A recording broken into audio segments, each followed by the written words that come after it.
Assalamualaikum teman-teman. Perkenalkan, nama saya Naila Putri Ali. Saya dari Prodi PGMI, Fakultas Keguruan dan Ilmu Pendidikan, Universitas Nahdlatul Ulama Indonesia. Pada kesempatan kali ini, saya akan menyampaikan presentasi ini untuk memenuhi tugas ujian akhir semester pada mata kuliah Sejarah Pendidikan Islam yang bertema Pendidikan Islam pada masa Rasulullah Shallallahu Alaihi Wasallam. Sejarah adalah referensi yang sangat penting karena kita akan membangun masa depan. Sehubungan dengan itu, kita dapat mengetahui bagaimana perkembangan Islam di masa lalu. Jadi, kita cenderung berjalan tanpa tujuan, andai mengulang kesalahan yang pernah ada di masa lalu. Mempelajari sejarah pendidikan Islam amatlah penting. Dengan mempelajarinya, akan mengetahui sebab akibat kemajuan dan kemunduran Islam, terutama mengkaji pendidikan Islam pada zaman Nabi Muhammad SAW. Kita selaku umat Islam, hendaknya kita mengetahui sejarah guna menumbuh kembangkan wawasan generasi yang sekarang dan juga yang akan datang. Sistem pendidikan Islam mengacu kepada nilai-nilai Islam.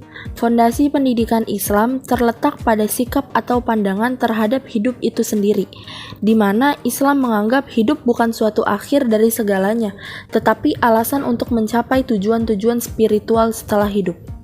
Pada zaman Rasulullah SAW, pendidikan Islam dilaksanakan pada dua periode, yaitu periode Makkah dan periode Madinah. Periode Makkah sebagai fase awal pembinaan pendidikan Islam dan berpusat di Makkah, sedangkan periode Madinah sebagai fase lanjutan pembinaan pendidikan Islam dan sebagai pusat kegiatannya. Pendidikan Islam pada masa Rasulullah SAW. Mempelajari sejarah pendidikan Islam pada zaman Nabi Muhammad SAW, kita dapat mengetahui sebab kemajuan dan kemunduran Islam, baik dari cara didikannya maupun cara ajarannya. Sejarah pendidikan Islam pada zaman Nabi Muhammad SAW itu terdapat dua periode, seperti yang saya jelaskan sebelumnya, periode Makkah dan periode Madinah.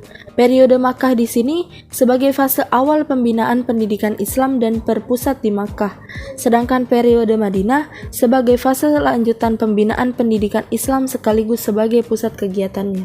Pendidikan di Madinah. Pendidikan pertama yang dilakukan oleh Nabi SAW di Madinah ialah memperkuat persatuan kaum muslimin dan mengikis habis-habisan sisa-sisa permusuhan dan persukuan.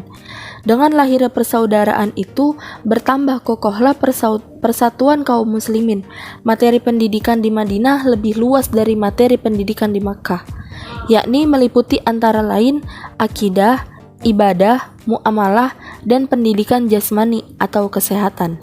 Tujuan utama pendidikan di Madinah mengarah kepada pembentukan masyarakat Islam dengan asas pembinaannya adalah persaudaraan, persatuan, toleransi, tolong-menolong, musyawarah, dan keadilan.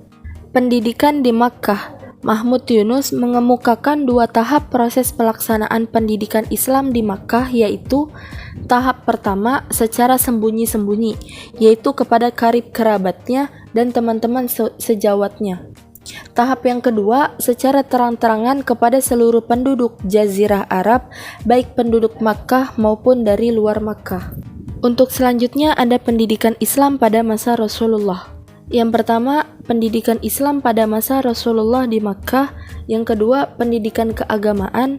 Yang ketiga, pendidikan akliyah dan ilmiah.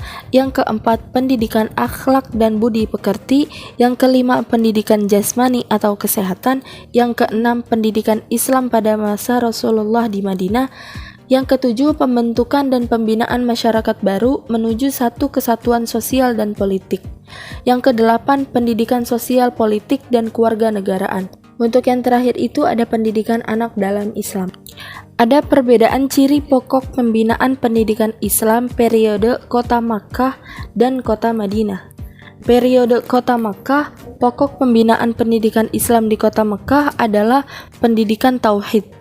Titik beratnya adalah menanamkan nilai-nilai tauhid ke dalam jiwa setiap individu muslim, agar jiwa mereka terpancar sinar tauhid dan tercermin dalam perbuatan dan tingkah laku dalam kehidupan sehari-hari. Sedangkan periode kota Madinah, Pokok pembinaan pendidikan Islam di kota Madinah dapat dikatakan sebagai pendidikan sosial dan politik, yang merupakan kelanjutan dari pendidikan Tauhid di Makkah, yaitu pembinaan di bidang pendidikan sosial dan politik, agar dijiwai oleh ajaran merupakan cermin dan pantulan sinar Tauhid tersebut. Metode pendidikan Islam di zaman Rasulullah. Metode mengajarkan agama Islam yang digunakan pada zaman Rasulullah SAW, sebagaimana yang dikemukakan oleh Mahmud Yunus, adalah yang pertama, tanya jawab, khususnya yang berkaitan dengan masalah keimanan. Yang kedua, demonstrasi, memberi contoh, khususnya yang berkaitan dengan masalah ibadah, seperti sholat, haji, dan lain-lain. Yang ketiga, kisah-kisah umat terdahulu, orang-orang yang taat mengikuti Rasul dan orang-orang yang durhaka dan balasannya masing-masing seperti kisah Korun, kisah Musa, dan lain-lain. Metode ini digunakan khususnya dalam masalah akhlak. Baik, mungkin sekiranya itu saja yang dapat saya sampaikan, kurang lebihnya mohon maaf. Wallahul muwafiq ila aqwamit thoriq. Assalamualaikum warahmatullahi wabarakatuh.